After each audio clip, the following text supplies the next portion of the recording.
오늘 본문 말씀 함께 보도록 하겠습니다. 오늘 본문 말씀 사도행전 13장 1절에서 3절 말씀입니다. 사도행전 13장 1절에서 3절 말씀, 저와 여러분이 한 목소리로 읽도록 하겠습니다. 시작. 안디옥 교회에는 예언자들과 교사들이 있었습니다. 그들은 바나바, 니게르라고 하는 시므온, 구레네 사람 루기오, 분봉왕 헤롯 안티파스와 어릴 때부터 함께 자란 마나엔, 그리고 사울이었습니다. 그들이 주께 예배드리며 금식하고 있을 때 성령께서 그들에게 너희는 바나바와 사울을 따로 세워 내가 그들에게 맡긴 일을 하게 하라 라고 말씀하셨습니다. 그래서 그들은 금식하며 기도한 후 바나바와 사울에게 손을 얹고 그들을 보냈습니다. 이 본문 말씀 가지고 이서진 목사님 나오셔서 하나님의 캐스팅이라는 제목으로 설교 말씀 전해주시겠습니다. 주님께 감사의 박수를 올려드리겠습니다.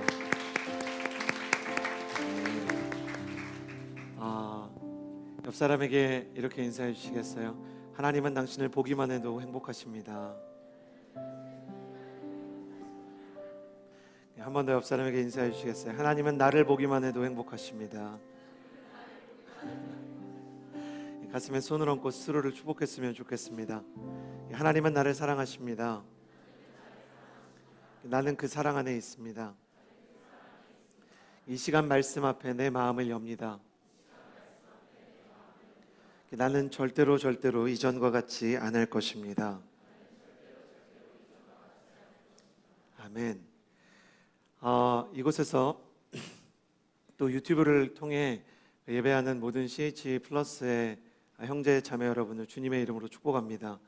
CH 플러스는 매주 주일 저녁 5시 반에요. 해화역 4번 출구 가까이에 있는 CGV 뒤편의 한성 아트홀 2층으로 오시면 함께 예배를 드릴 수 있습니다. 저는 오늘 같이 있어 시리즈를 계속 진행하면서요, 하나님의 캐스팅이라는 제목으로 여러분과 은혜를 나누고자 합니다. 저희가 지금 예배를 드리고 있는 이 본당의 이름이 안디옥홀입니다. 저를 따라해 주시겠어요? 안디옥홀. CH 플러스가 이제 대학로에서 새로운 공간을 마련해서 이곳으로 예배 드리러 올 때 본당의 이름을 무엇이라고 해야 할까 공모를 받기도 하고 기도하면서 교역자들이 고민하는데, 저희가 사도행전 13장을 보면서 이 이름을 정하게 되었습니다. 사도행전 13장에는요, 오늘 우리가 읽은 것처럼 안디옥 교회가 등장합니다. 안디옥 교회라는 곳은 예루살렘으로부터 북쪽으로 500km 정도 떨어져 있는 거죠. 서울과 부산보다 조금 더 먼 거리예요. 북쪽에 있고요.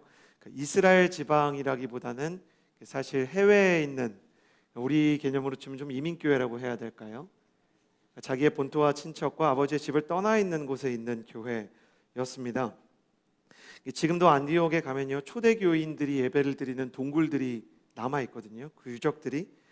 근데 가보면 그 크기가 얼마나 작은지, 여기 진짜 초대교회야? 이렇게, 이게 진짜 성경의 그 역사를 담아냈던 교회야? 라고 믿어지지 않을 만큼 너무 작은 게 동굴과 같은 곳이에요.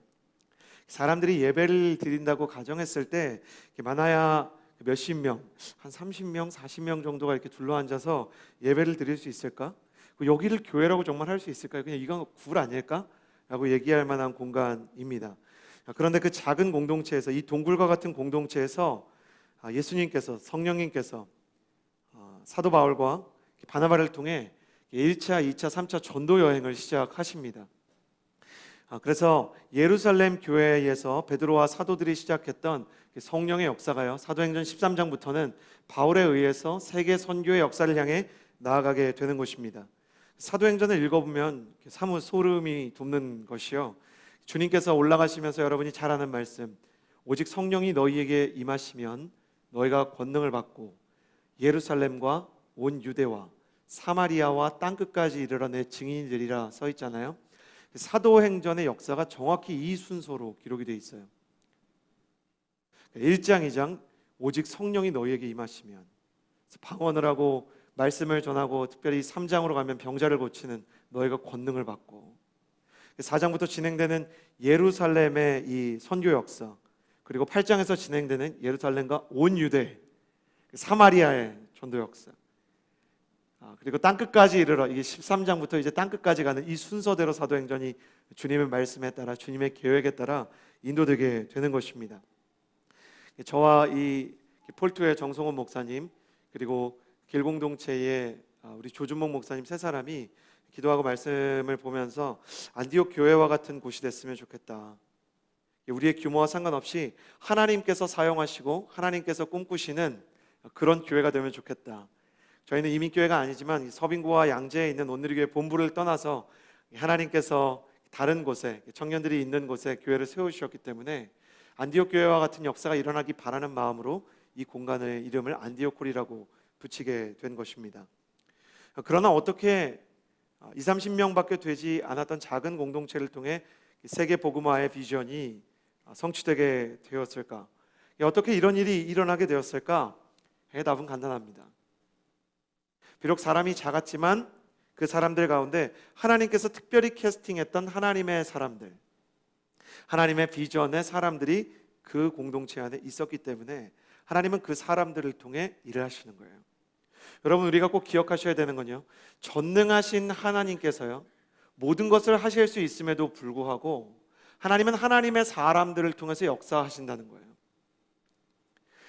예수 그리스도께서는 교회의 머리가 되시고 우리는 그분의 지체, 팔과 다리가 된다고 이야기하죠. 머리가 중요하냐 팔과 다리가 중요하냐 이렇게 물으면 물론 머리가 중요할 거예요.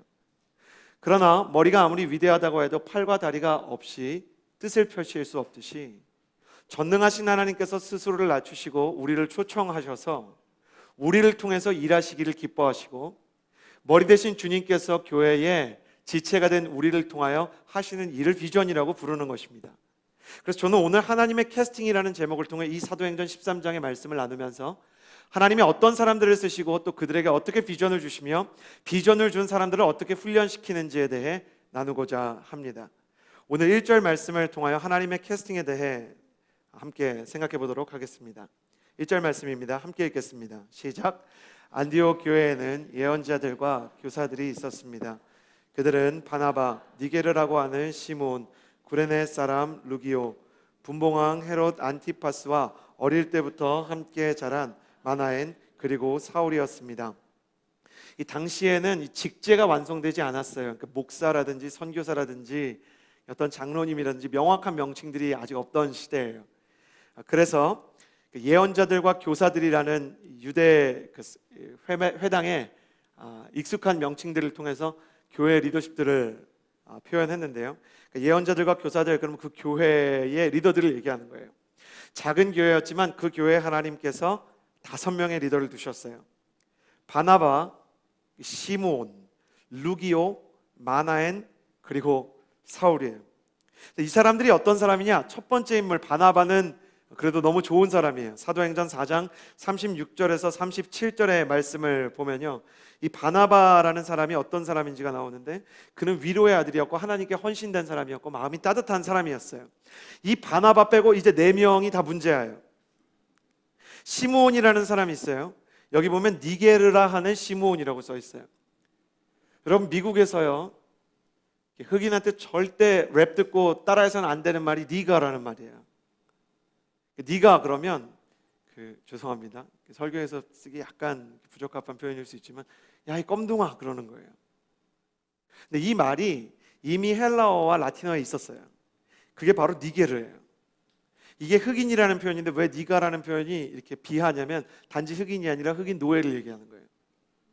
흑인 노예라는 사람들은요 당시에 유대인들이나 크리스천들한테도 그들에게 영혼이 있느냐 없느냐가 논쟁거리였어요. 이게 링컨 때까지 가요. 흑인한테 영혼이 있느냐 없느냐, 흑인을 노예로 불리는 역사가 아주 길었기 때문에 그들에게도 영혼이 있고 그들도 하나님의 형상이라는 걸 인정하면 그들을 학대하는 것을 견딜 수 없었기 때문에 노예 해방이 일어나고 링컨과 루터킹에 의해서 흑인들의 인권이 신장되기 전까지 수많은 논란이 있었어요. 근데 2000년 전에는 오죽했겠어요? 유대 사회에서는 인종차별이 아주 그냥 미덕으로 여겨지는 사회였어요. 근데 니게르라 하는 시몬, 이제 흑인인 것이죠. 그러니 사람 취급을 못 받던 사람이었어요. 그리고 루기오라는 사람이 있었는데 여기 구레네 사람이라고 써 있어요. 지금의 리비아 지역인데요. 당시 역사가들에 따르면 이 리비아 지역에 극심한 기근이 들었어요. 그래서 이 구레네 사람들이 불법으로 피난을 갔던 곳이 어디냐면 안디옥이에요. 리비아 지역에서 안디옥이 가까웠기 때문에 그러니까 불법 체류자예요. 그러니까 지도자가 나왔는데 한 명은 흑인이고 한 명은 이제 불법 체류자예요. 그리고 마나엔이라고 있는데 이 마나엔은 어떤 사람이냐면 분봉왕 헤롯 아티파스와 어릴 때부터 함께 자란 마나엔. 이 헤롯이라는 사람이 직전에 사도행전 12장에 보면 하나님의 헌신된 사도였던 야고보를 칼로 죽인 인물이에요. 세례 요한의 목을 벤 인물이에요. 근데 이 마나엔이라는 사람은 분봉왕 헤롯 아티파스랑 어릴 때부터 함께 자란 중마고우예요.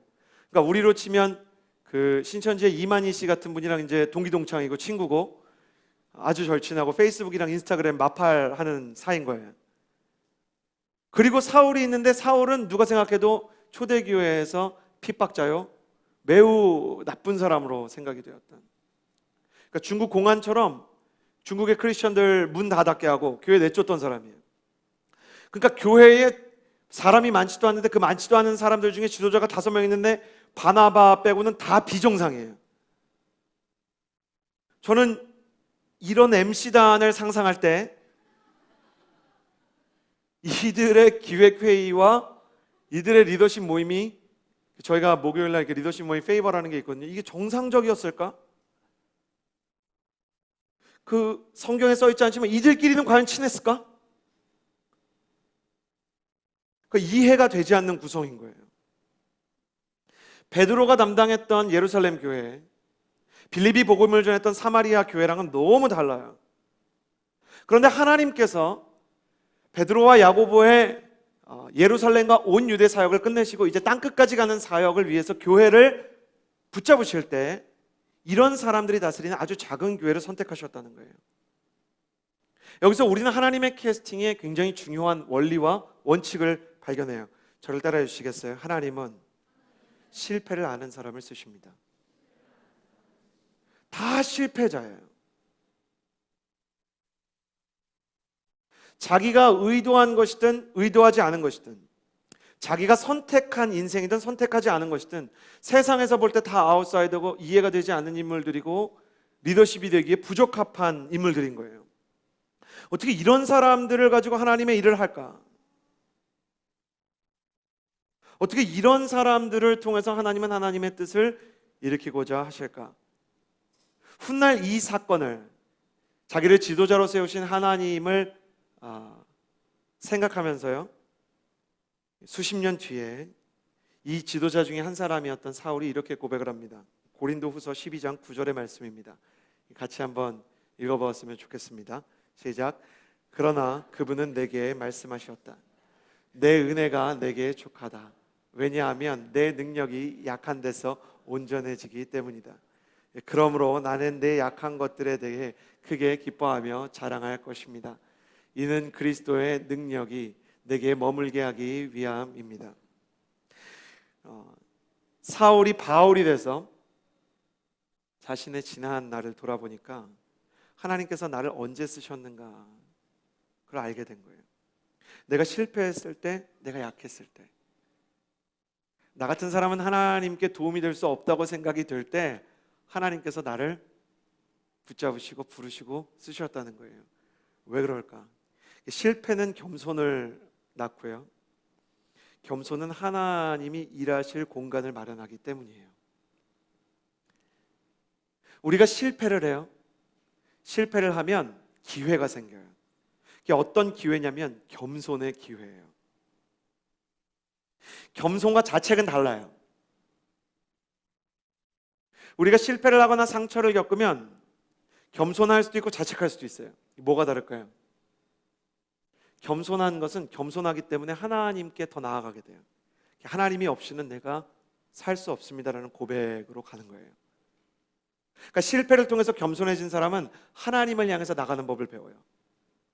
그러나 자책하는 사람은 하나님을 피하는 법을 배워요. 이게 둘 다 말이 돼요. 실패나 상처를 통해서 겸손한 사람도 말이 되고, 실패나 상처를 통해서 자책하고 하나님 떠나는 사람도 말이 돼요. 너무 힘드니까 하나님한테 가는 사람도 말되고, 너무 힘드니까 하나님을 피하는 사람도 말이 된단 말이에요. 그런데 그 두 인생의 이 작은 말되는 이 두 갈림길이 마치 경부고속도로에서 비슷한 곳에서 나온 것 같지만 길을 잘못 들면 엄청나게 다른 목적지를 향해서 나아가게 되듯이 전혀 다른 목적지를 향해서 나아가게 되어 있어요. 겸손한 사람은 하나님한테 가서 회개를 해요. 그리고 회개를 통해서 은혜를 경험해요. 그리고 그 은혜를 넘어서 성령의 충만을 경험하게 돼요. 이게 사도행전의 패턴이에요. 사도행전에서는 끊임없이 회개하여 성령을 받으라 그래요. 그러니까 성령을 받기 위해서는 회개해야 된다는 거예요. 회개는 뭐냐면 죄를 책임지려는 게 아니에요. 죄를 인정하라는 거예요. 책임은 하나님이 지시는 거예요. 물론 우리가 하나님과 함께 죄에 대한 책임과 대가를 치러야 될 때가 있어요. 어려움을 겪을 때가 있어요. 죄 때문에. 그러나 그 대가를 겪는 와중에서도 하나님께서 그 대가를 짊어질 수 있는 힘을 주시고 그것을 통해서 전화위복의 경험을 만들 수 있는 힘을 주셔서 훗날 하나님과 함께 고난을 겪은 사람은 고난받는 것이 내게 오히려 유익이었다라고 말할 수 있게 되는 거예요. 이 전날 제가 수련회에서 이야기한 것처럼 예수님을 믿어도 믿지 않아도 고난을 받아요. 또 예수님을 믿지 않는 사람 중에서 고난 가운데 하나님께 나가도 고난이 있고 하나님께 나가지 않아도 고난은 그대로 있어요. 그러나 하나님과 함께 고난을 겪는 사람들은 고난을 통해 하나님을 발견하고 하나님께서 주시는 힘을 발견하고 끝내 하나님과 가까워지는 은혜 가운데 들어가서 사도 바울이 이야기한 것처럼 내 은혜가 내게 족하다. 약할 때 나의 능력이 오히려 온전하여졌고 나를 빚어주시고 여기까지 이끄신 분이 하나님이셨다라고 고백하게 되는 반면 이런 간증을 하는 사람들과 다르게 고난 속에서 하나님과 상관없이 하나님을 떠나서 그 고난을 혼자 짊어진 사람들은 간증담 대신 고생담이 남아요. 이겨내면 교만하고 이겨내지 못하면 사람이 이 상처투성이 피해망상에 시달리게 돼요. 교만한 사람도 피해망상에 시달리는 사람도요 사람을 우습게 봐요. 교만한 사람을 짓누르고요 피해망상에 시달리는 사람은 사람을 핥혀요. 그러나 은혜 가운데 있는 사람은 고난 가운데 있는 다른 사람들을 일으킬 하나님의 사람이 되는 거예요. 그래서 예수님께서는 회개의 자리로 우리를 초청하세요. 네가 지금 무너지고 연약하고 실패를 했지만 겸손을 통해서 회개를 통해서 내게 나와라. 그러면 내가 너를 통해서 일하고 너를 선택하리라. 이 사람들은 연약한 사람들이었어요. 그런데 어떤 계기로 모이게 되었는지 모르지만 안디옥 교회에 모여서 하나님을 찾는 자리에서 예배하는 사람들이 되었어요. 하나님을 사랑하는 사람이 됐어요. 흑인이었어요. 불법 체류자였어요. 그리고 이전에는 교회를 박해하던 헤롯 왕과 동기동창이요 중마 고우였던 사람이었어요. 그런데 하나님께서 그 실패를 통해서 오히려 하나님이 필요하다는 것을 알게 해주셨어요.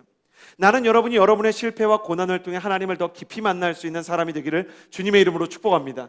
내가 상처가 있기 때문에 내가 연약하기 때문에 오히려 더 하나님이 필요하고 내가 부족함을 알기 때문에 하나님께 더 나아갈 수 있는 사람이 되기를 주님의 이름으로 축복합니다.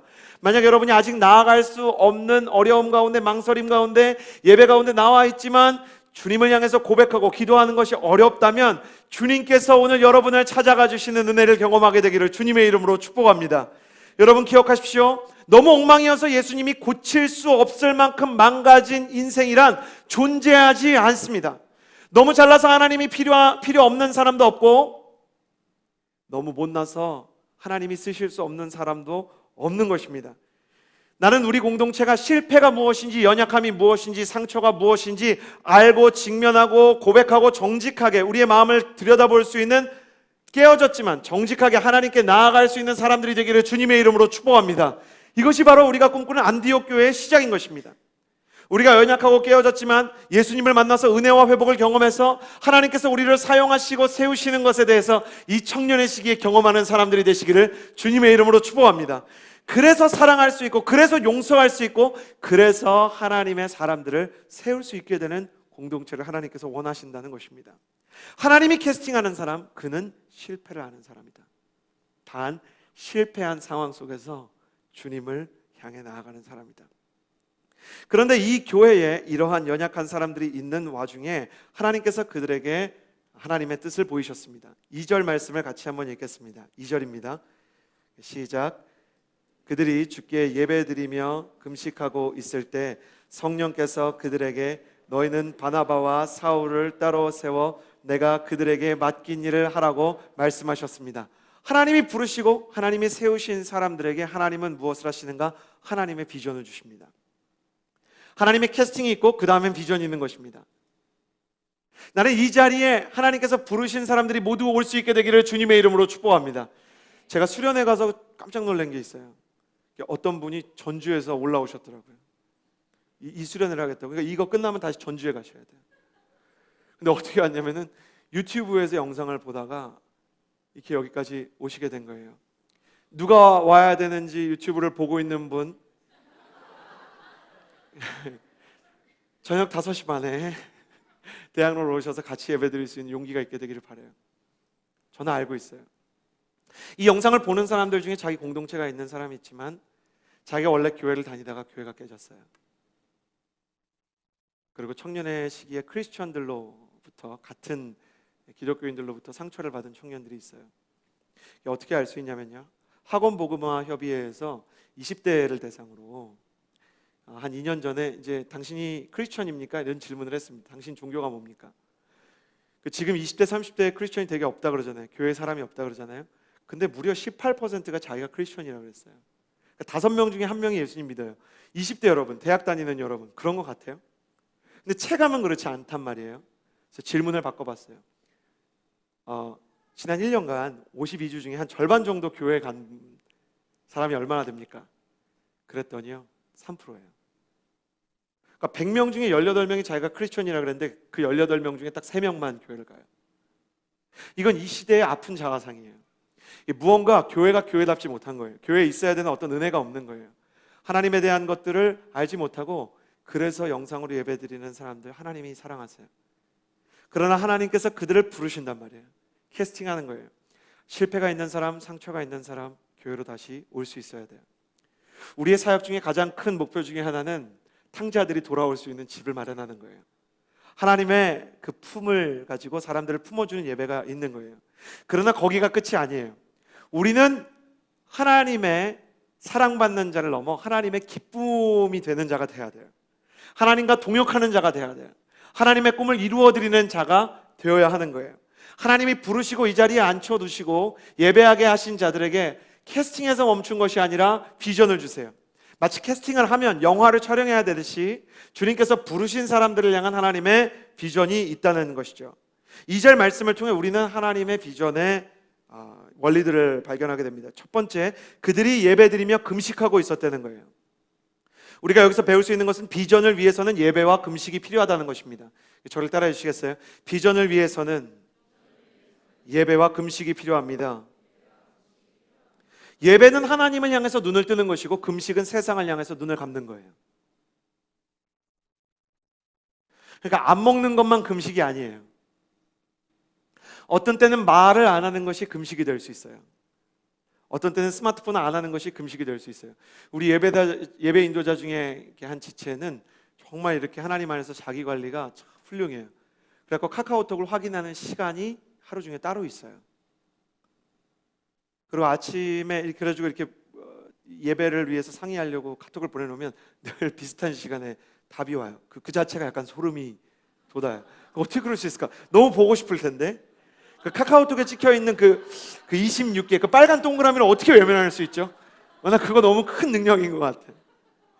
근데 그렇게 해서 이 지체가 시간을 아껴서 말씀 묵상하고 그리고 하나님한테 예배드리고 자기가 공부해야 될 걸 공부하면서 하나님한테 훈련하는 거예요.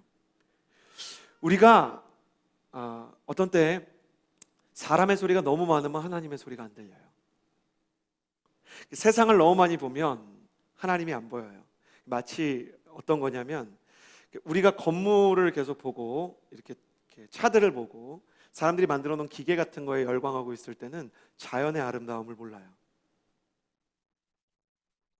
근데 혹시 알고 계세요? 사람이 우울증에 걸리거나 낙심하잖아요. 그러면 자연의 이 아름다움에 대한 경탄이 사라져요. 춥다 덥다만 알게 돼요. 더 나가서 추워 죽겠다 더워 죽겠다만 있는 거예요. 그리고 날마다 마음이 무너지고 우울하면 이제 사람들이 지어놓은 인공물들을 보면서 경탄하는 거예요. 하나님의 창조물 대신 인공물들을 보면서 경탄하다 보면 하나님이 지워져요. 사람들의 말을 듣다 보면 하나님의 말을 듣지 못할 때가 있다는 거예요. 어떤 때는 음식 먹는 것을 잠깐 멈춰야 될 때가 있어요. 그러면 그 공복과 허기를 넘어서 하나님을 향한 영혼의 갈망이 같이 느껴지는 그 지점에 이를 때가 있어요. 그들이 예배를 드리면서 주님을 보기 원했어요. 금식을 하면서 세상에 대해서 잠시 눈을 감기를 원했어요. 마치 친밀한 연인이 서로에게 집중하기 위해 우주에 둘밖에 없는 것처럼 서로를 바라보는 그런 시선으로 주님 바라보기를 원하는 거예요. 뭐든지 시선이 흐트러지면 사랑도 흐트러져요. 뭐든지 너무 많은 것에 관심이 많아지면 진짜 관심을 가져야 되는 것에 관심을 가지지 못하게 돼요. 나는 여러분이 하나님을 향한 영적인 집중력을 회복하는 예배를 다시 여러분의 마음 가운데 수축하게 되기를 주님의 이름으로 축복합니다. 그래서요, 지금 이 자리에 앉아 있지만 다른 곳을 거닐고 내일 일에 걱정이 많고 나가서 오늘 저녁을 무엇을 먹을까 고민이 많은 여러분, 여러분의 영혼을 다시 이 자리로 불러와야 돼요.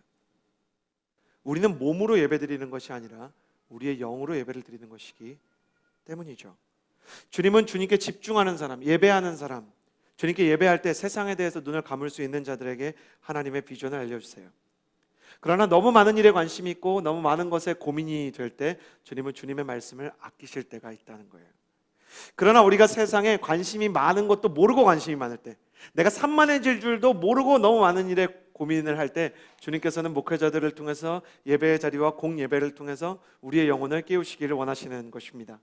나는 주님께서 목회자인 저에게 주신 설교회 또 말씀의 기회를 통해 여러분에게 선포합니다. 이 시간 주님을 향해서 흐트러지게 하는 모든 산만하게 하는 영들과 세상에 대해 고민하고 번뇌하게 하는 악한 영의 세력은 떠나갈지어다.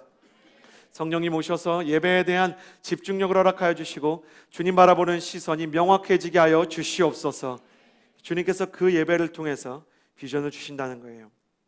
그리고 그들이 예배하고 금식하고 있을 때 예배를 통해서 비전의 두 번째 모습을 보여주는데 저를 따라해 주시겠어요? 비전은 성령님을 통해 주어집니다. 우리가 비전을 연구하고 분석해서 만들 수 있는 거 아니란 말이죠. 사람의 이성과 감성과 경험은 소중한 것이지만 이성과 감성과 경험을 가지고 비전을 만들어내는 거 아니에요. 사람의 것은 꿈이에요. 하나님의 것은 비전이에요. 하나님의 꿈은 하나님이 이루고 사람의 것은 사람이 책임을 져요. 오늘의 교회가 처음 세워질 때 하나님께서 명확하게 주신 비전 중에 하나는 아버지 학교를 세우는 것이었어요. 하용조 목사님께서 아버지 학교를 세워야 되는 집사님을 부르셨어요. 집사님, 내가 기도했는데 이 땅에 아버지들을 세우고 가정을 건강하게 하고 가정을 회복시키기 위해서 하나님께서 사람을 세우셨는데 정확하게 집사님이라 그랬습니다. 집사님이 이 사역 해야 됩니다. 집사님이 목사님 말이라면 하여간 다 들었어요. 하목사님 말이라 그러면 다 순종하는 분인데 이건 어려운 거예요. 왜냐하면 그분이 별거 중이셨어요. 그러니까 별거 중인 사람한테 당신을 통해서 온 세상의 가정이 회복되고 아버지들이 사랑을 회복하고 지금 내 코가 석찬데 지금 내가 이 무슨 말도 안 되는 나를 통해서 무슨 일이 일어난단 말인가? 그래갖고 솔직하게 말한 거예요. 목사님 말씀 안 드렸는데 제가 사실은 별거 중입니다. 그리고 곧 이혼할 것 같습니다. 근데 하 목사님이 너무 당연하다는 듯이 박수를 치면서 그러셨대요. 그러니까 당신이 해야 되는 거예요. 하나님이 당신의 가정을 먼저 바꾸고 다른 사람의 가정을 세우실 거예요. 그분이 김성묵 장로님과 그 사모님이세요. 그래서 김성묵 장로님은 아버지 학교를 담당하게 되셨고 우리 한권사님께서는 어머니 학교를 세우시게 된 거죠. 그래갖고 지금도 수십 년이 지났지만 서로가 서로를 서로의 학교에서 디스하는 광경을 목격하게 되는 거예요. 이게 바로 무너진 자들을 통해서 하나님이 비전을 세우시는 거예요. 이게 무슨 말인지 아시겠어요? 제가 너무 가깝게 지내는 저의 친척분 중에 영적으로 존경이 되는 분이 있어요. 근데 그분의 잘못이 아니고 상대방의 잘못 때문에 이혼을 하게 되셨어요.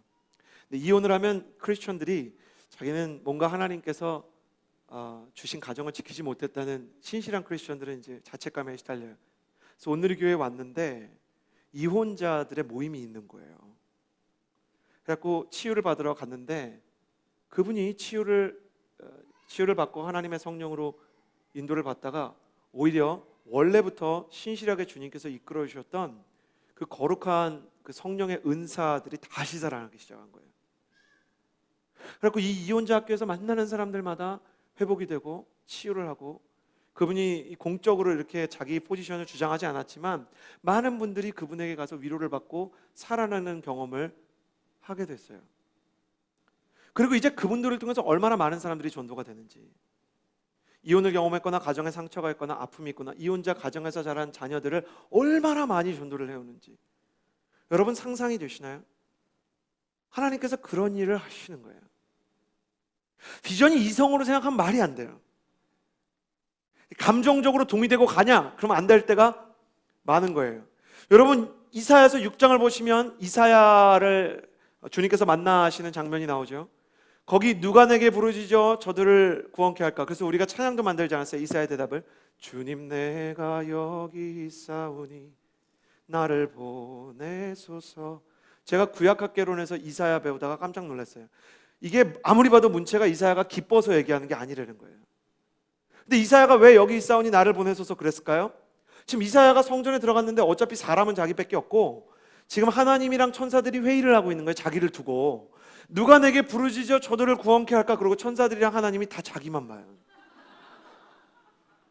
그러니까 이게 분명히 천사가 가서 일하는 게 아니고, 이게 이사야가 그래도 성경을 아는 사람인데 하나님이 사람 찾을 때 멘트인데 자기밖에 없어요. 근데 회의를 하고 누가 갈까? 그래요. 그리고 심지어 어떤 사본은 이게 반복이 돼 있어요. 그러니까 하나님이 계속 그러는 거죠. 대답할 때까지. 누가 내게 부르짖어 저들을 구원케 할까? 한번 보고 답이 없으면 다시 회의를 하고. 이게 이렇게 심각한데 이게 나라가 무너지게 되는데 누가 갈까? 이사야가 주변을 둘러보면서, 저희 구약학 교수님이 너무 재밌게 표현한 게, 그날 이사야의 간절한 소원은 뭔지 아세요? 성전에 그 밤에 제발 딴 사람이 한 명 들어왔으면 좋겠대. 안 들어오는 거예요. 아무도 안 들어오는 거예요. 근데 하나님께서 그 사람을 불러주셨어요. 그럼 이사야가 감정적으로 동의가 돼서 그 비전에 손든 거냐? 아니란 말이에요. 신앙이 언제 견고해지고 언제 믿음이 진짜 믿음이 되느냐? 감정적으로 동의가 안 돼도 믿음이 살아있으면 그때부터 믿음이 진짜 힘이 있는 거예요. 여러분 감정적으로 동의가 안 돼도 예수 그리스도의 십자가와 부활을 믿는 사람들이 이 자리에 앉아 있어요. 내가 아무리 밑바닥에 떨어져서 기도가 안 되고 하나님의 사랑이 느껴지지 않는다 그래도 예수님의 부활을 믿는단 말이죠. 그런 게 무서운 거예요. 그것 때문에 우리는 오늘도 감정의 상태와 상관없이 예배를 드리러 온 거예요. 믿음은, 비전은, 하나님의 뜻은, 은혜는 감정을 초월해요. 계산을 초월해요. 계산하면 아버지 학교 못 만들어요. 감정적으로 가려고 그러면 이혼을 하고 내 안에 상처가 있고 학대를 경험한 사람들은 하나님께 쓰임받을 만한 사람이 되지 못한단 말이에요. 그런데 하나님께서 그런 사람들을 만지시고 고치시고 그 사람의 망가진 인생조차 붙잡아 주셨어요. 언제부터? 요셉 때부터. 형들에게 버림을 받고 가족에게 외면을 받았던 사람들, 정상적으로 자랄 수 없는 사람, 누명을 쓴 사람을 하나님께서 쓰시고 붙잡으셨어요. 내가 이성으로 보면 가진 게 별로 없을 수 있어요. 감정적으로 불안할 수 있어요. 경험이 일천할 수 있어요. 그러나 어제 우리가 수련회에서 나누었던 것처럼 예수님의 제자들은 베드로 빼고는 다 20세 이하였어요. 예수님과 베드로만 성전에 들어갈 때 성전세를 냈기 때문에 20세 이상은 다 내야 되는 거, 예수님과 베드로만 냈기 때문에 다 10대. 뭘 모르는 사람들이에요. 뭘 모르는 사람들로 공권력을 압도하게 하시고 세상을 바꾸게 하시고 사람들의 지혜를 무력화시켰던 것, 십자가의 도가 멸망하는 자들에게는 미련한 것이요 구원을 받는 우리에게는 하나님의 능력이라. 주님께서 가장 연약하고 부족한 자들을 통해 하나님의 뜻을 이루시기 때문에 성령님께서 말씀하시는 길이면 갈 수 있다. 중요한 것은 이성이 동의가 되느냐, 감정적으로 움직여지느냐, 경험이 충분하냐가 아니에요. 성령님께서 말씀하셨느냐 아니냐, 성령의 충만을 받았느냐 아니냐, 성령께서 내게 주신 비전이냐, 내가 만든 비전이냐의 문제입니다. 나는 여러분이 끝내 성령님께서 주시는 비전을 만나게 되기를 주님의 이름으로 축복합니다. 그리고 주님께서 뭐라고 말씀하셨냐면, 성령님께서 너희는 바나바와 사울을 따로 세워 내가 그들에게 맡긴 일을 하라 말씀하셨어요. 여기서 우리는 비전의 중요한 요소를 발견해요. 따로 세워서 그들에게 맡긴 일을 하라. 비전은 각자의 것이라는 거예요. 70억의 사람이 있고 75억의 사람이 있으면 70억 개, 75억 개의 비전이 있는 거예요. 나는 나의 비전을 찾아야 돼요. 나는 나를 향한 하나님의 부르심을 붙잡아야 돼요. 나를 향한 하나님의 뜻, 나를 향한 하나님의 시간, 나를 향한 하나님의 마음을 깨달아야 돼요. 근데 왜 사람들은 비전을 발견하지 못할까? 남의 비전을 보고 부러워하는 거예요. 이제 저 사람의 비전은 저렇게 잘 뭔가 그럴듯한데 나는 왜 그렇지 않을까? 그리고 다른 사람의 은사를 보면서 비교하면서 힘들어하는 거예요. 다른 사람의 속도를 보면서 좌절하는 거예요.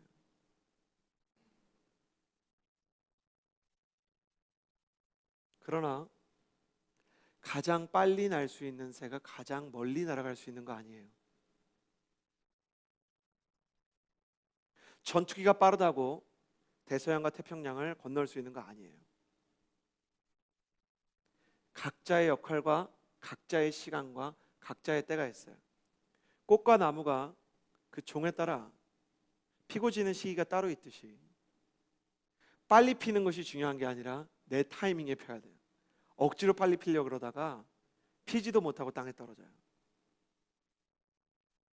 비교하면 자책하거나 자존심이 강해져요. 자존심과 자존감은 비슷해 보이지만 자존심은 상한 감정을 숨기기 위해서 애써 강한 척을 하는 것이고, 자존감은 겉으로는 그럴 수도 있겠네요. 양보하고 상대방의 이야기에 져주는 것 같지만 마음속은 강한 거예요. 혹자가 말한 것처럼 자존심의 꽃이 떨어져야 자존감의 열매가 맺혀요. 비전은 각자에게 따로 주시는 하나님의 계획이에요. 그러니까 다른 사람의 비전에 너무 관심 많이 갖지 마세요. 어떤 사람들은 이걸 너무 많이 물어봐가지고 비전을 몰라요. 너의 비전은 뭐야? 그러니까 다른 사람의 비전이 너무 궁금해요. 좋겠다. 너는 그런 비전이 있구나. 근데 가만 보면 나는 비전이 없는 거예요. 모르겠는 거예요. 그리고 다른 사람의 인생에 관심이 많아요. 다른 사람 인생 보고 낙심하든지 아니면 괜히 다른 사람 인생에 뒤에서 훈수 두다가 관계가 안 좋아지든지. 그러나 하나님은 바나바와 사울을 따로 세우라 그러셨어요. 따로따로 비전이 있다는 거예요. 따로따로 맡길 일이 있다는 거예요. 지도자는 5명이었어요. 나머지 3사람은 교회를 지키고 이 교회 안에서 보내는 선교사의 일을 해야 됐어요. 모두가 떠나는 선교사를 할 수는 없어요. 어떤 사람은 보내는 선교사를 해야 돼요. 어떤 사람은 교육계에 있어야 하고, 어떤 사람은 목회자가 되어야 하고, 또 어떤 사람은 가정사역에 소망을 둬야 돼요. 어떤 사람은 사회에서는 대단할 것이 없는, 어떤 사회에 어떤 영향을 끼친다고 여겨지지 않는 직업을 가질 수 있지만 교회 안에서 사역을 통해서 하나님의 일을 할 수 있는 사람이 있어요. 어떤 사람은 교회 안에서 일할 만한 여력이 없지만 세상 속에서 하나님께서 원하시는 일을 할 수 있어요. 각자가 다 달라요. 그래서 나는 여러분이 비교의식에 짓눌리지 않고 주님 바라보면서 주님께서 주시는 각자의 비전을 발견하는 사람 되시기를 주님의 이름으로 축복합니다. 늦게 가는 것에 대해서 불안해하지 않고, 다른 사람보다 부족한 것에 대해서 낙심하지 않고 주님께서 내게 비전을 베푸실 날을 기다리는 것입니다. 나는 여러분이 이 자리에서 하나님의 부르심을 받고 은혜를 받고 회복과 치유를 경험할 뿐만 아니라 하나님의 비전을 깨닫는 청년이 되기를 주님의 이름으로 축복합니다. 그러나 하나님께서 비전을 주신 것으로 모든 일이 다 되는 것은 아닙니다. 하나님께서는 비전을 위해서 그 비전을 받은 사람을 훈련시키십니다. 함께 3절의 말씀을 같이 읽기를 원합니다. 3절 말씀 같이 읽겠습니다. 시작. 그래서 그들은 금식하며 기도한 후 바나바와 사울에게 손을 얹고 그들을 보냈습니다. 하나님은 하나님께서 원하시는 자들, 실패가 무엇인지 아는 연약한 사람들을 캐스팅하시고 그 캐스팅한 사람들에게 비전을 주시고 비전을 준 사람들에게 트레이닝, 훈련을 시키십니다. 오늘 말씀에 보면 그들이 금식하고 기도했다라고 쓰여져 있습니다. 나는 여기에서 비전을 가진 사람을 향한 하나님의 중요한 필수적인 요소를 발견하게 됩니다. 하나님은 중보기도를 통해 비전을 세워주신다는 것입니다. 중보기도자들이 필요합니다. 나는 여러분이 여러분을 위해서 기도할 사람들을 만나게 되기를 주님의 이름으로 축복합니다. 찰스 스퍼전 목사님이요, 메트로폴리탄에서 이제 목회를 할 때 수많은 사람들이 이제 몰려드는 거예요. 물론 찰스 스퍼전 목사님도 설교를 잘했지만 설교를 잘하고 목회를 잘하는 많은 사람들이 있었어요. 그래서 한 이렇게 훌륭한 목회자분이 찰스 스퍼전 목사님, 어떻게 목사님께서는 그렇게 교회가 부흥을 하고 또 부흥을 할 뿐만 아니라 한 사람 한 사람의 인생이 변화되는 교회를 세울 수 있었습니까? 그랬더니 일단 내가 세운 건 아닌데 하나님께서 내게 알려주신 게 있습니다. 그러고 가봤더니 찰스 스펄전 목사님이 설교가 시작된과 동시에 끝날 때까지 기도하는 사람만 500명이 있는 거예요. 저희 영적인 멘토들께서 저에게 다른 게 유산이고 다른 게 자산인 것이 아니라 이서진 목사님 위해서 기도해주는 중보자가 있는 것이 너무 중요한 겁니다. 그랬어요. 중보자가 있다는 게 얼마나 소중한 일인지. 우리가 이번에 수련회를 하는데 많은 사람들이 제일 놀란 거는 수련회를 해가지고 우리가 원형 테이블을 이렇게 다 놨어요. 그 조별로 갔는데 자기 자리에 딱 앉으니까 자기 이름이 있더란 말이죠. 자기 이름으로 쓰여진 편지가 있는 거예요. 중보기도팀이 한 사람 한 사람 안수하는 마음으로 한 사람 한 사람을 위해서 중보기도를 하고 그 사람들을 위해서 마음을 가지고 쓴 거예요. 이분들이 물론 좀 이상한 얘기일 수 있습니다만 처음부터 자의로 한 건 아니었어요. 쉬운 일이 아니죠. 몇 명 안 되는데 오는 사람 이거 다 쓰라니까. 취소한 사람들까지 다 쓰는 거예요. 그러나 하다 보면 그 마음이 실리고 하다 보면 그 안에 하나님의 기도가 실리고 하나님의 능력이 실리는 거예요. 어떻게 보면 그냥 종이에 글일 뿐이에요. 한글 아는 사람이면 훈민정음 아는 사람이면 다 쓸 수 있는데 하나님의 영이 임하니까 각 사람의 예배의 문을 여는 열쇠가 되는 거예요. 테이블에 놓여져 있는 건 종인데 영적인 눈으로 보면 다 열쇠인 거예요. 각 사람을 향한 하나님의 문을 여는 열쇠가 되는 거예요. 중보기도는 열쇠와 같아요. 당신이 홀로 갈 수 없을 때, 당신이 닫힌 문 앞에 있을 때 그 문을 열어주는 열쇠와 같은 거예요. 나는 여러분이 중보기도자들을 세우는 사람이 되기를 주님의 이름으로 축복합니다. 나를 위해 기도해 주십시오. 나를 위해서 정말 기도해 주시고 나를 위해서 안수해 주시기를 바랍니다. 이렇게 기도하는 거예요. 그래서 기도를 받으십시오. 기도를 요청하십시오. 그래서 교회에서 함부로 하지 말아야 될 말이 있는데 언니가 기도해 줄게, 형이 기도해 줄게, 그걸 밥 한 번 먹자처럼 쓰면 안 돼요.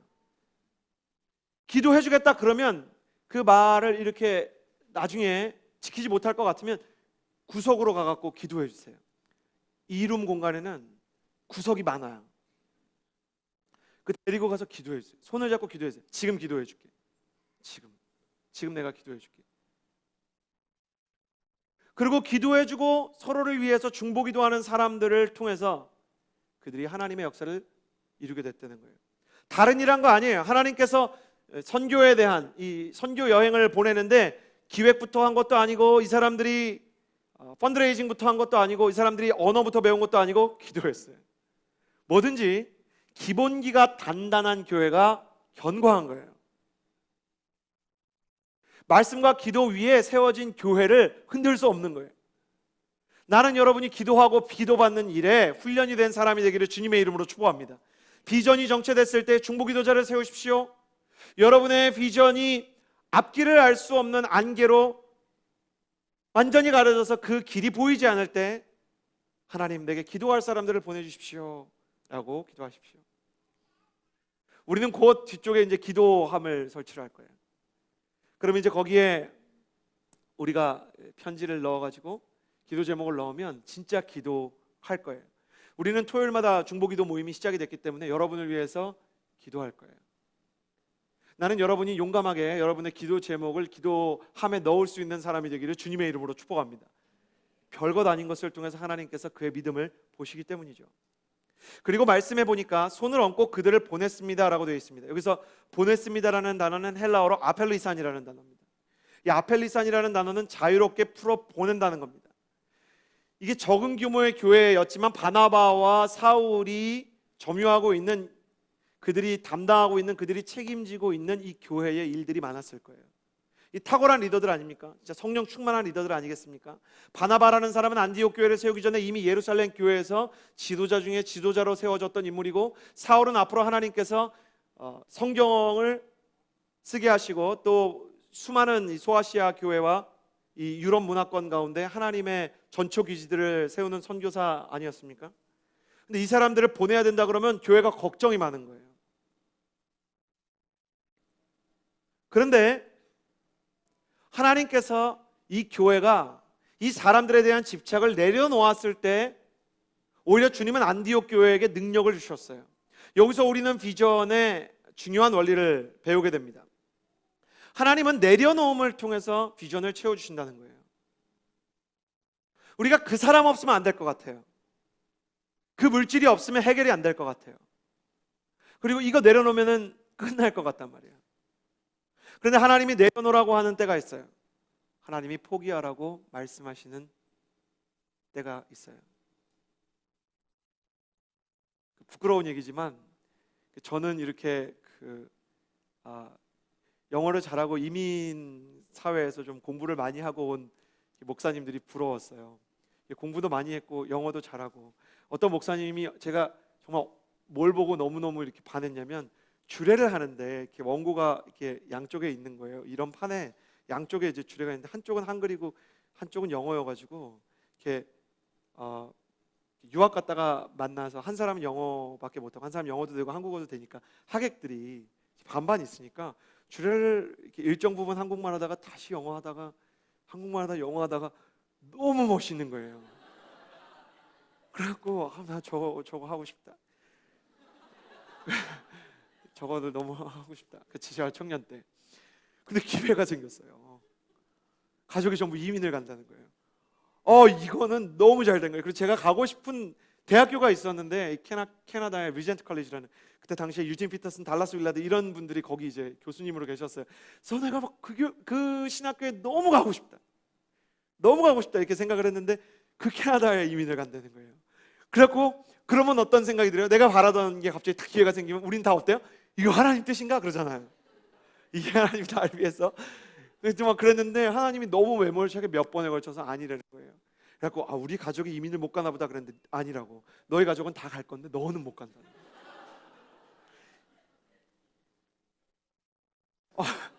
너무 황당한 거예요.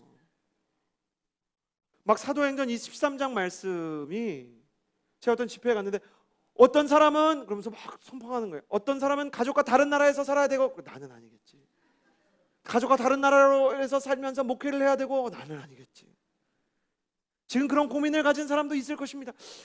설교에서 어떤 사람이 다른 나라에서 목회를 하게 되고 그 사람이 여기 앉을 거라는 걸 원고했을 확률이 얼마나 될까? 그냥 그런 거겠지. 근데 또 그런 사람을 비슷한 시기에 또 만나는 거예요. 신학교 안에서 그분은 이제 한국인이 아니고 중국인인데 자기 혼자 한국 사람이 돼가지고 한국에서 중국인 선교를 하는, 가족들은 지하교회 선교, 자기는 너무 축복된 길이라고. 그럼 제가 이민 간다니까 이분이 기도해 보라고. 그러니까 기도하면은 아닌 거예요. 근데 제가 이제 가족들이 이민을 가야 되니까 가족 중에 이제 이민 절차를 밟을 때 군대에 간 사람이 있으면 안 되니까 좀 군대도 늦추고 있었고, 근데 이민을 가면 너무 좋은 게 이제 군대도 안 가도 되고, 근데 이민을 가면은 군대도 가야 되고, 여러 가지가 이렇게 좋지가 않은 거예요. 저는 진짜 가고 싶었어요. 진짜 하고 싶었어요. 이거 한국말, 영어 이렇게 하고 싶었어요. 근데 하나님이 있으라 그랬어요. 왜 있으라 그랬는가? 제가 하나님 뜻에 따라서 이제 가족들이 이민 가고 저는 군대에 가서 첫 번째 뜻을 알게 됐어요. 군대에서 제가 전도해야 되는 사람들이 있었어요. 근데 노방전도 때는 그렇게 잘 안 되던 게 군대에서는 왜 이렇게 잘 되는지, 군대에서는 이게 너무너무 전도가 잘 되는 거예요.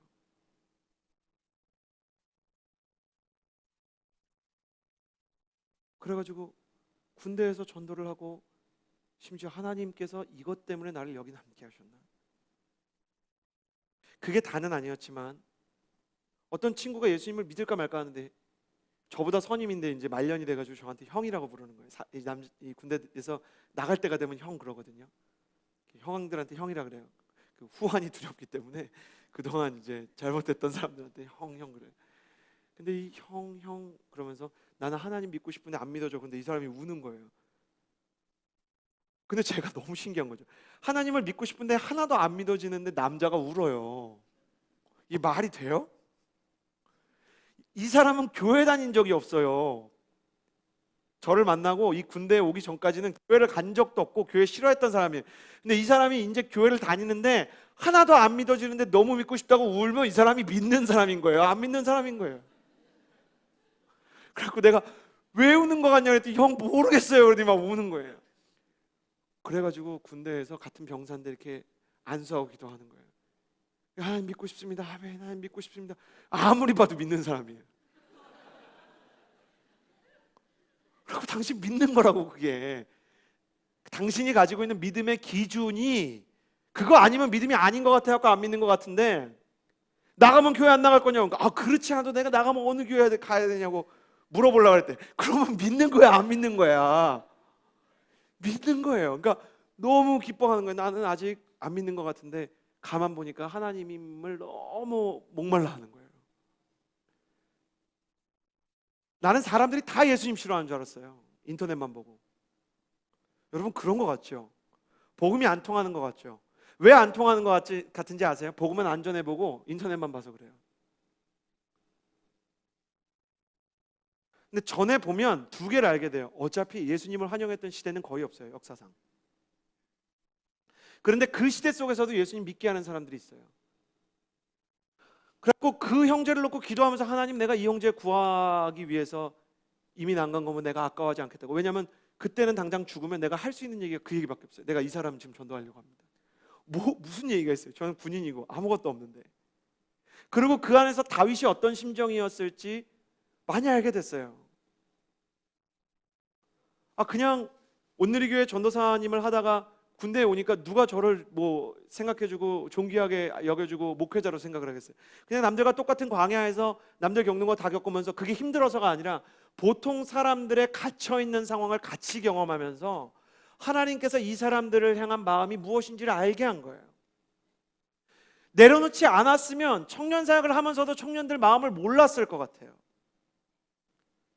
그래가지고 지금도 이상한 일들을 제가 하잖아요. 동호회에 들어가서 사람들이랑 말해보고, 불신자들이 있는데 가보고, 그리고 불신자들이랑 얘기를 해보고, 내가 지금 얘기하는 게 이 사람들이랑 대화가 되는지 안 되는지, 그리고 예수님을 전할 수 있는지 없는지 호시탐탐 귀만 엿보고 있고. 해보면 그래요. 1000명 중에 한 사람 될 수도 있어요. 100명 중에 한 사람 될 수도 있어요. 그러나 안 되는 게 아니란 말이에요. 이게 왜 중요하냐? 목회자지만 사실 마음속 어느 곳 한 곳에서는 이제 교회는 틀렸다, 복음 전파는 틀렸다, 선교는 안 되는 시대다, 이런 얘기를 너무 많이 들어서 나는 그 사람들 말 듣고 그런 줄 알았단 말이에요. 그런데 하나님은 나한테 전혀 다른 걸 시킨단 말이에요. 그런 거는 상관없고 하라는 거예요. 사람들이 뭐라고 하는 걸 갖고 자꾸 분석하지 말고, 그 이성과 네 생각과 사람들의 분석을 갖고 비전을 설계하지 말고 하라는 대로 하라는 거예요. 하라는 대로 해보니까 복음을 듣는 사람이 있단 말이에요. 나는 한국교회가 어떻게 될지, 얼마나 많은 교인들이 성장할 수 있을지 그런 거 신경 안 쓰기로 했어요. 그러나 하나님이 복음을 전하라고 하면 하는 거고, 하나님이 포기하라 그러면 해보는 거고, 하나님이 가보라 그러면 가는 거예요. 그럼 제가 군대에서 그 사람들을 전도하면서 정말 수없이 많은, 제가 그동안 하지 않았던, 수없이 많은이라고 얘기하기 너무 적은, 몇십 명밖에 안 되지만 그 사람들한테 복음을 전하고 실제로 전도가 되면서 뭘 배우게 됐냐면, 주님 말씀대로 하는 것이 능력이 있구나. 나는 그때서야 믿음이 진짜 생기게 된 거예요. 내려놓지 않았으면 믿음이 없었을 거예요. 가보지 않았으면 몰랐을 거예요. 여러분, 내려놓는 게 끝이 아니에요. 하나님이 한쪽을 내려놓으라 그러면 다른 쪽은 잡아야 되고, 하나님이 한쪽 문을 닫으시면 다른 쪽 문은 여세요. 하나님이 이 길 아니라 그러면 저 길로 가야 된단 말이에요. 그럼 그 길을 가봐야 돼요. 하나님이 잡으라는 걸 잡아봐야 돼요. 하나님이 가라는 방향으로 걸어가 봐야 돼요. 거기에도 어려움이 있어요. 거기에도 힘듦이 있어요. 거기에도 괴로움이 있어요. 저는 이제 일병 후반에서 상병 되기 전까지는 복음의 복장 꺼내지도 못했어요. 성경 이렇게 읽을 만한 분위기도 아니었어요.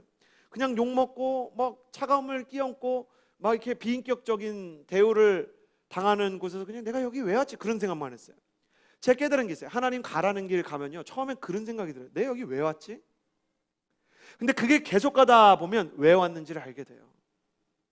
내려놓아야만 하나님의 길을 붙잡을 수 있고, 거기에서 하나님의 뜻을 발견할 수 있는 거예요. 안디옥 교회가 아까 이야기한 것처럼 30명짜리 교회. 그럼 이 교회가 무슨 보내는 선교사를 해요? 이 교회가 어떻게 세계 선교에 쓰임을 받냐고요? 여러분, 이 사람들이 그렇게 생각했을까요? 여러분은 만약에 그러시면 믿으시겠어요? CH 플러스 사람들이 세상을 바꾸게 될 것입니다. 아멘은 하겠죠. 아멘 하면서 아이, 그렇게 명시적으로 생각하지만 묵시적으로는 이렇게 생각하겠죠. 에이, 안디옥 교회가 그렇지 않겠어요? 순종 안 하면 그런 거예요. 30명인데 무슨 로마를 바꿔. 이 사람들이 로마 바꿀 거 상상이나 했겠어요? 여러분, 이 사람들을 통해서 로마가 복음화된 게 말이 돼요?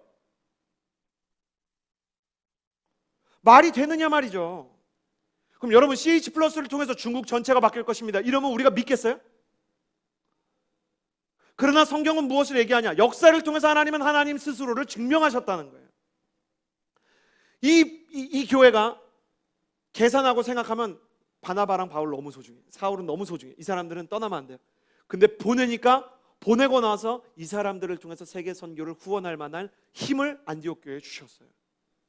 나는 여러분이 하나님의 역사에 쓰임받는 사람이 되기 위해서 집착과 내려놓아야 할 것들로부터 자유로워지는 역사가 있게 되기를 주님의 이름으로 축복합니다. 내가 그 사람이랑 왜 이별했을까? 내가 그 시험에 왜 떨어졌을까?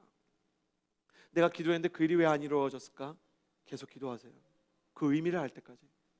그리고 내가 어디로 가야 되는지 알게 해달라고 기도하세요. 한쪽 문을 닫으시면 다른 쪽 문을 여시기 때문입니다. 나는 여러분이 하나님의 내려오노움을 통해 비전을 채우시는 것을 경험하는 청년이 되기를 주님의 이름으로 축복합니다. 그리고 4절 말씀에 이 비전의 완성이 적혀 있습니다. 4절 말씀 같이 읽겠습니다. 시작. 그 두 사람은 성령의 보내심을 받아 실루기아로 내려갔다가 거기서 배를 타고 키프로스로 가게 되었습니다. 성령의 보내심을 받았다. 성령의 보내심을 받았다는 말이 성령께서 보내셨다는 말이지만 동시에 무슨 말일까요? 성령님께서 같이 가셨다는 거예요. 하나님은 성령 충만을 통해서 비전을 완성하십니다.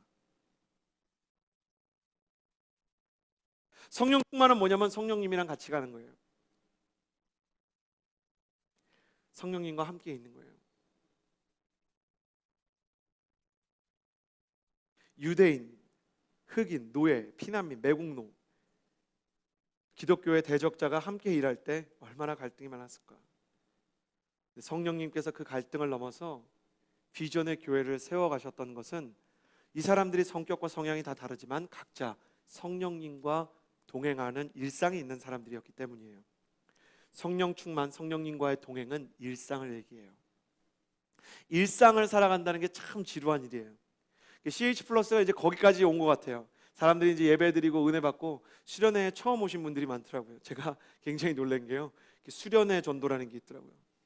그러니까 일생에 이 수련회가 처음인 분들이 많으셨어요. 그래갖고 와가지고 저는 여기 수련회 처음 왔어요. 태어나서 처음 왔어요. 이건 청년 지나서 여름 성경학교 이후에 처음이에요. 그렇게 온 사람들이 많은 거예요. 그러니까 은혜 받고 하나님이 나한테 은혜 주시는구나, 사랑 주시는구나, 예배 가운데 은혜 누리는 데까지는 갔어요. 그 다음이 뭐냐면 성령님과 일상을 만들어가는 거예요.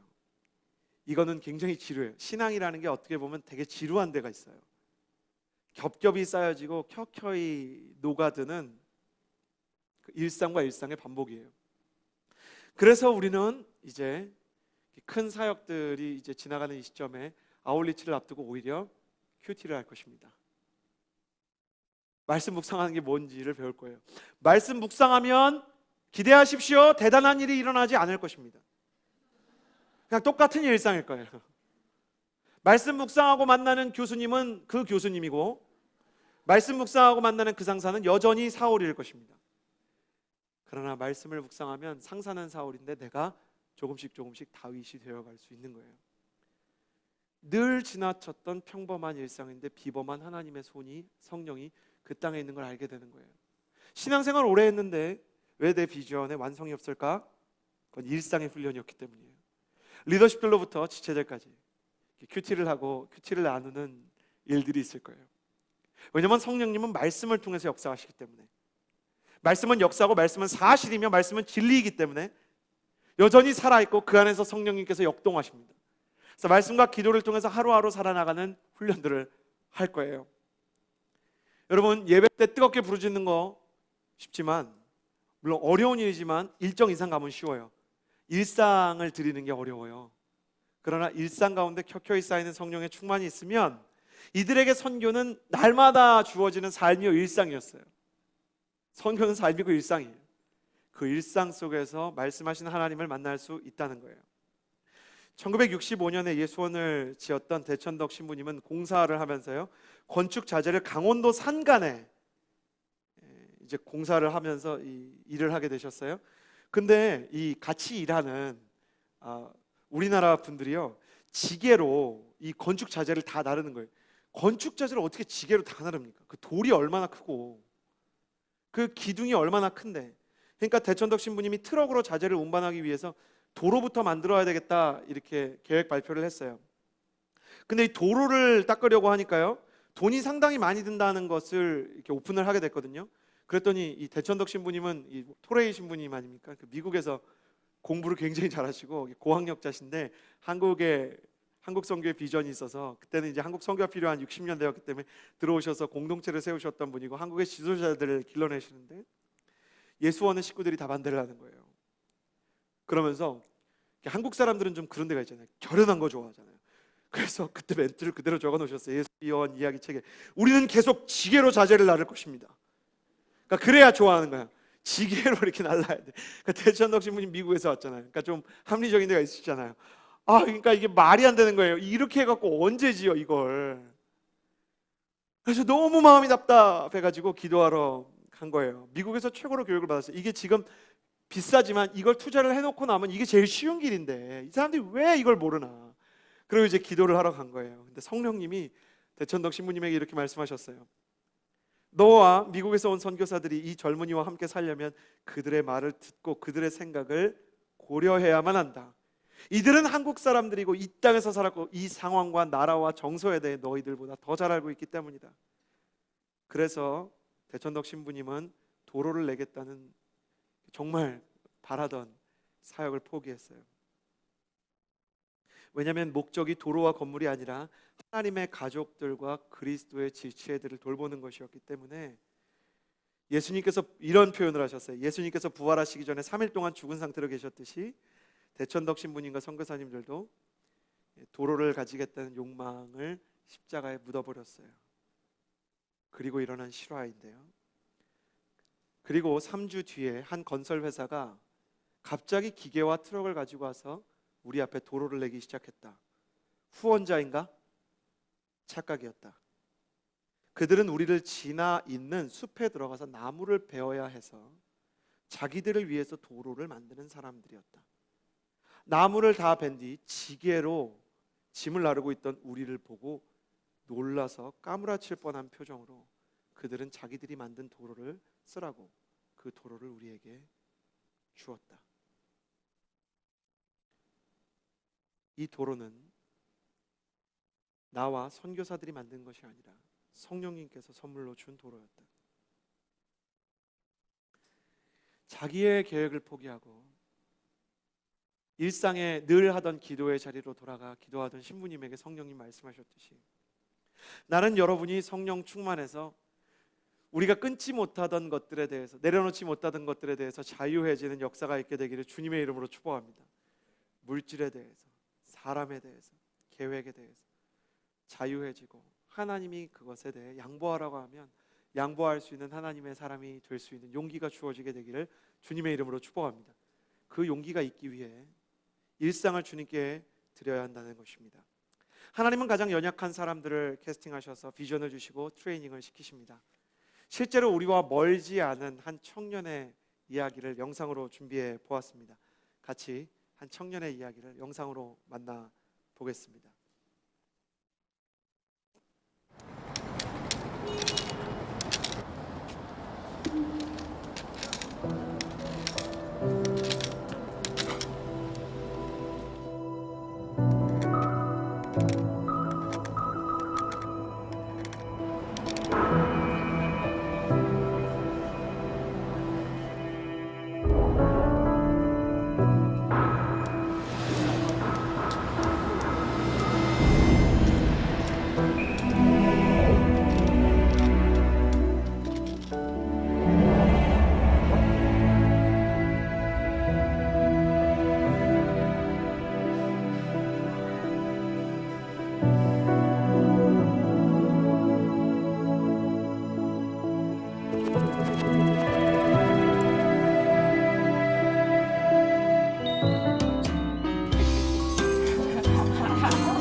돈도 많이 벌고 엄마한테 용돈도 드리고 경제적으로 살아가는 게 제일 좋아. 사실상이었던 타이와드가 점점 어려워지면서 저도 세상이 어려워지고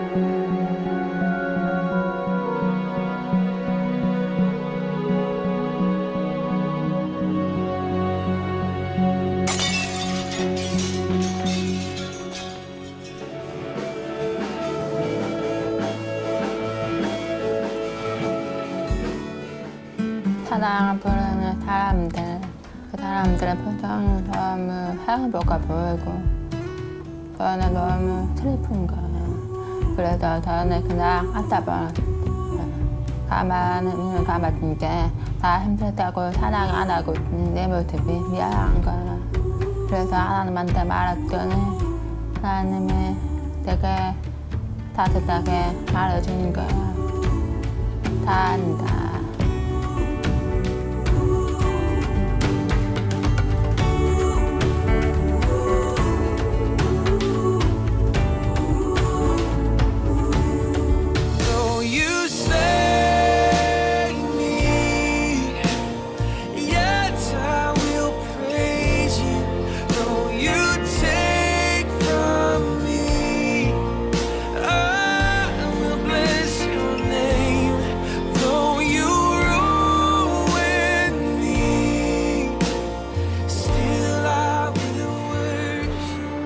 전 처음에 하나님이 나를 사람을 만들었다고 생각합니다. 근데 그게 아니었죠. 하나님이 나를 만드신 이 목적이 처음부터 있었죠. 그 목적이 다 나를 최고의 분으로 만들어가고 계셨던 거예요. 지금 아직도 보여줄 때 아이들을 위해 계속 그림을 그리고 나는 하나님의 좀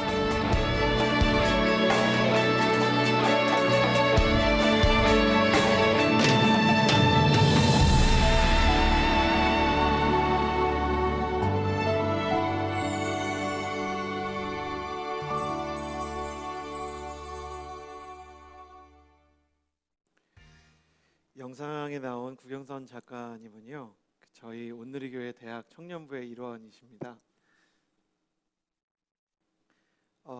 누구보다 힘든 상황에 있지만 하나님께서 오늘 말씀에서 나눈 것처럼 실패와 아픔이 무엇인지를 아는 사람을 통해 제3세계의 아픈 아이들을 살리기 시작하셨습니다. 사진으로 보시면 아실 텐데 이 벤이라는 캐릭터 혹시 알고 계세요? 이 벤이라는 캐릭터를 만들어서 이 벤이라는 캐릭터를 통해 베트남과 또 네팔 많은 청소년들에게 오히려 위로와 또 많은 도전을 주는, 또 그 나라에는 많은 아픈 아이들이 있기 때문에 그 아이들의 롤모델이 되어 주었던 누구보다 자랑스러운 우리의 청년입니다. 만일 이 사역을 후원하고 싶다면 카카오톡에서 이모티콘을 쓰실 때 베니를 검색하시면 많은 이모티콘을 또 구입하실 수 있습니다.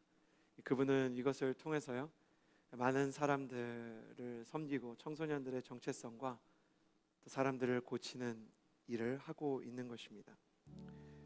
작가님이 얘기한 것처럼 자기는 불량품이라고 생각했는데 나에게는 미래가 없고 내일이 없다고 생각했을 때 하나님께서 대학 청년부 예배의 한 자리를 통해서 실제로 그 소리가 들렸다고 합니다. 그래서 하나님의 음성을 들려주시고 가장 연약한 사람들을 통해서 또 우리를 감동시키시고 우리를 부르고 계십니다. 다시 말씀드립니다. 너무 잘나서 하나님이 필요 없는 사람이 없고 너무 못나서 하나님이 쓰실 수 없는 인생도 없는 것입니다. 무엇을 두려워하십니까? 무엇에 비교에 눌려 있습니까? 하나님은 우리를 부르고 계십니다. 선포합니다. 나는 여러분이 하나님의 부르심에 명확하게 반응하는 사람이 될 수 있게 되기를 주님의 이름으로 축복합니다.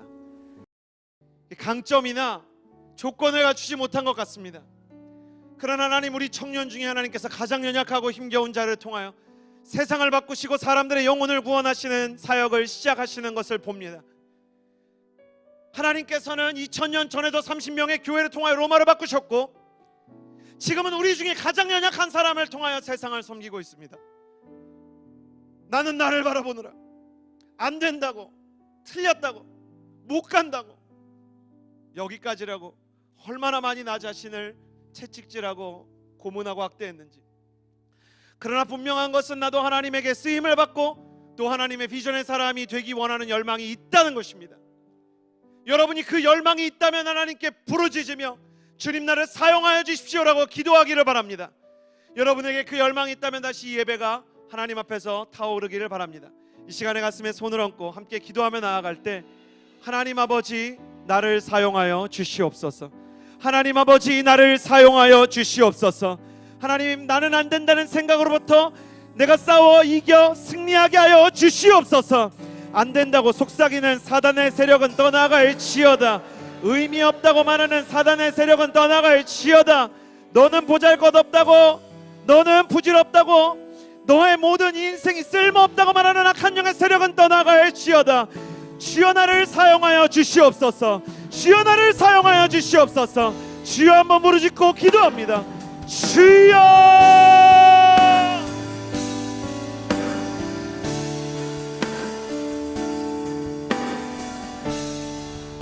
신실하신 하나님 아버지,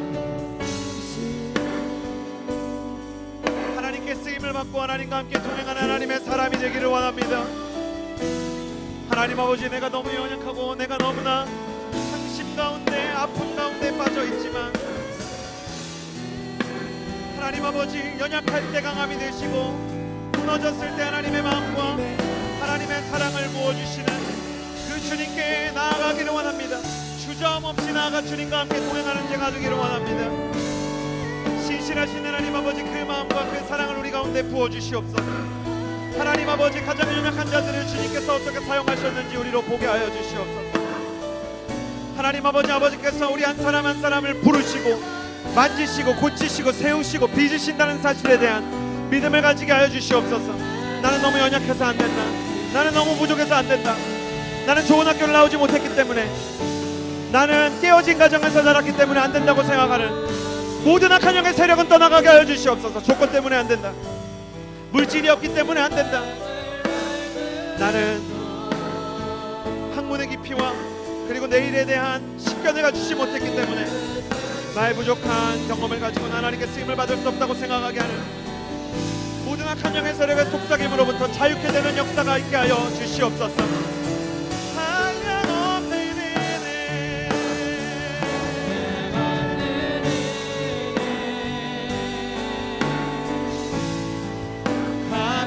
길 없는 은혜, 주님께서 우리 한 사람 한 사람 가운데 새 힘과 새 능력과 우리의 삶을 에워싸는 당신의 은혜 가운데 우리를 초청하시는 것을 경험하게 하여 주시옵소서.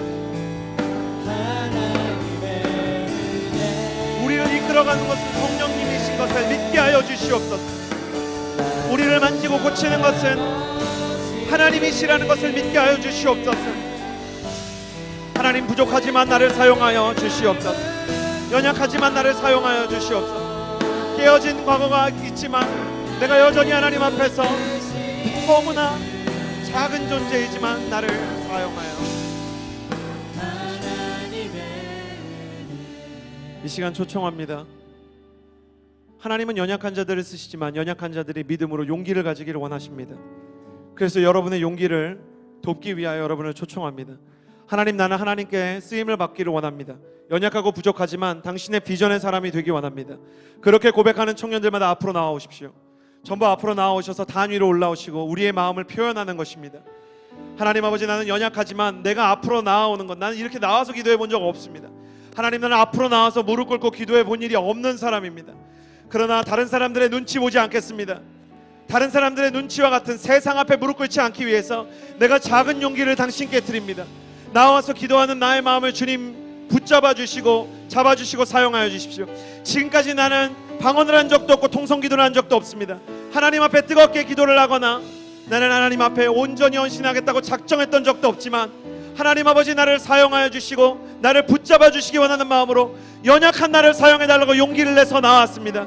주님, 세상 눈치 보지 않는 사람이 되게 하여 주시옵소서. 사람들 때문에 절망하지 않는 사람 되게 하여 주시옵소서. 사람의 말보다 하나님의 말씀에 귀 기울이는 자가 되게 하여 주시옵소서. 함께 주님 앞으로 나와 간절히 기도하며 나아갈 때 두 손을 하늘로 향하여 들고 주여 3번 부르짖고 기도합니다. 주여, 주여, 주여. 리더십들과 멘토님들 오셔서 안수하며 기도해 주시기를 바랍니다. 거룩하신 하나님 아버지, 기름 부어주시고 만져주시옵소서. 하나님 아버지, 용기가 없고 부족하고 연약하여 하나님께서 나를 쓰실 수 있을까? 내가 가진 것이 없고 내가 하나님 앞에서 내세울 것이 없는데 내가 무엇인가를 정말 추구할 수 있는 자인가? 스스로에 대한 확신이 없을 때 주님만 바라보게 하여 주시옵소서. 주님만 바라보게 하여 주시옵소서. 하나님 아버지, 왜 나를 이렇게 지으셨나요? 하나님마다 하나님 때로는 조건이 맞지 않았어. 하나님 때로는 나 자신이 너무 부족했어. 만나는 사람들을 통해 때로는 상처를 받고 무너졌지만 하나님 아버지 여전히 아들을 부르시고 내가 너를 처음 불러서 은혜를 주었던 때처럼 세상에서 너를 불러 비틀비틀거리던 너를 그 골목을 다시 걸을 때 나를 기억하게 했던 그 시간을 기억하라. 길은 같지만 너는 달랐던 것처럼 나는 너를 통하여 나의 마음과 나의 사랑을 부어주리라 말씀하십니다. 하나님 아버지, 기름 부어주시옵소서. 우리의 마음과 하나님을 향한 우리의 열망이야. 하나님 온전히 하나님을 향하여 하나님 나침반처럼 향하기를 소원합니다. 하나님 기도 연사를 주사 기도를 통하여 세상 두려워하지 않는 자가 되게 하여 주시옵소서. 하나님 아버지, 하나님의 말씀을 통하여 사람들의 말 때문에 상하지 않는 자가 되게 하여 주시옵소서.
시간에 기도하며 나아갈 때 하나님, 내가 일상 속에서 하나님과 동행하는 사람이 되게 하여 주시옵소서. 때로는 지루하고 때로는 큰 변화가 없는 것 같지만 주님과 동행하는 것을 기뻐하는 자가 되게 하여 주시옵소서. 하나님, 나의 지친 일상 가운데, 무너진 일상 가운데 찾아와 주시옵소서. 내가 비록 죄가 많고 실수가 많고 분노가 있고 때로는 시기와 다툼 때문에 하나님의 얼굴을 배웁지 못할 날이 있으나 그럼에도 불구하고 주님, 나의 일상에 찾아오셔서 나의 마음과 나의 인생을 변화시켜 주시옵소서. 두 손을 가슴에 얹고 나의 일상 가운데 찾아와 달라고 기도하며 나아갑니다. 기도하겠습니다.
지으신 이가 하나님,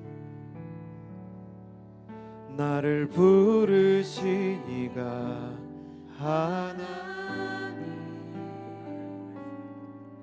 나를 보내신 이도 하나님,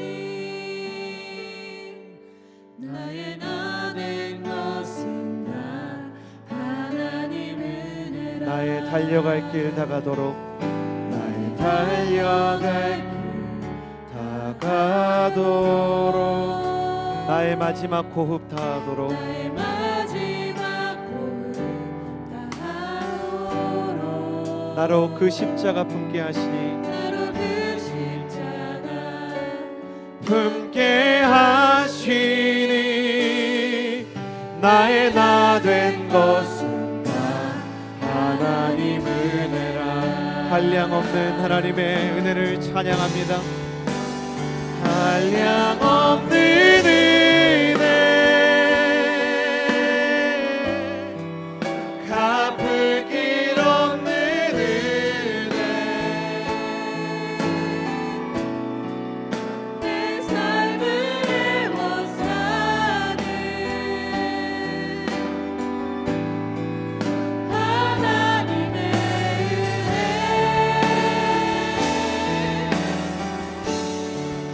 나 순전함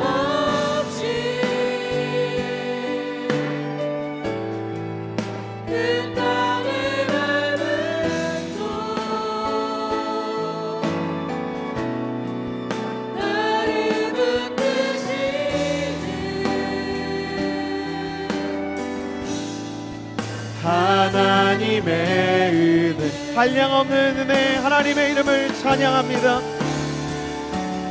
한량없는 은혜, 갚을 길 없는 은혜, 내 삶을 애워싸는 하나님의 은혜, 나 주저함 없이 그 땅을 밟음도 나를 붙드시는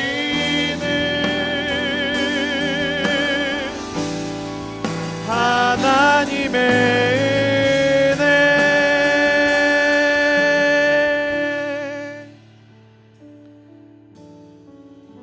하나님은 말씀을 통하여 꾸준히, 하나님은 사람을 통하여 일하시고, 그럼에도 불구하고 사람이 일하는 것이 아니라 하나님께서 일하심을 또한 보게 하십니다. 위대해 보이는 사람들을 보고 위축되고,